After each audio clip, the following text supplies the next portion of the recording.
Planning to become an enrolled agent in 2026? Here's your guide to the updated exam and how to pass. The biggest change for the enrolled agent exam in 2026 is the testing vendor.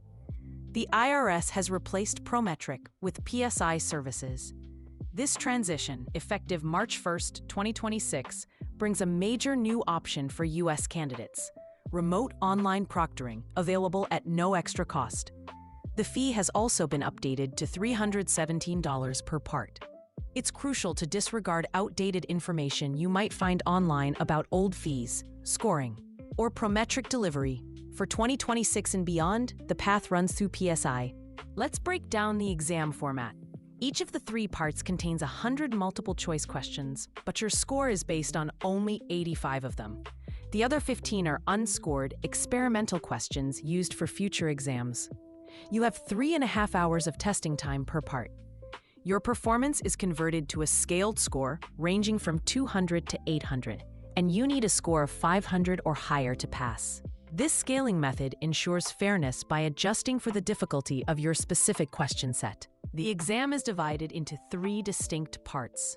Part 1 covers individuals, focusing on topics related to the Form 1040, such as income, deductions, credits, and asset basis. Part 2 is about businesses, diving into entities like C corporations, S corporations, and partnerships, along with business tax preparation and depreciation.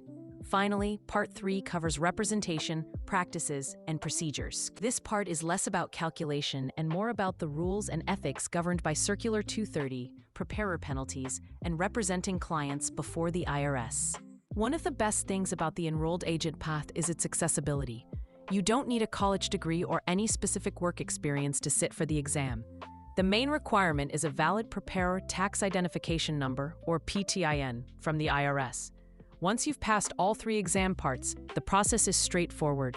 You file Form 23, pay a $140 enrollment fee, and pass a suitability check to ensure you're compliant with your own tax obligations. It's a direct path to a professional credential. A successful study plan requires between 130 and 200 total hours.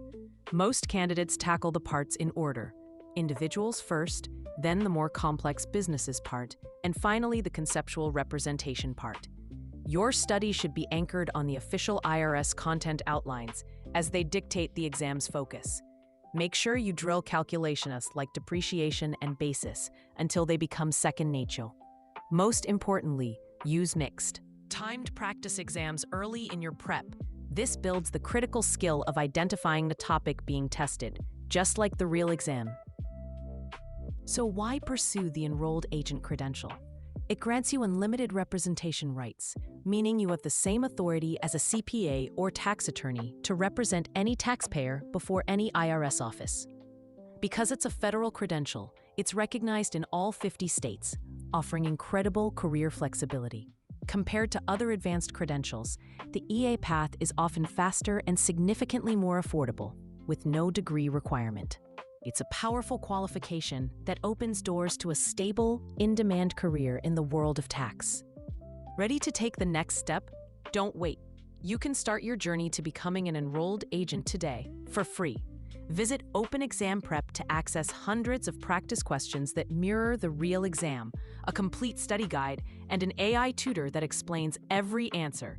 Build the skills and confidence you need to pass the SEE and launch your professional tax career. Get started now at openexamprep.com.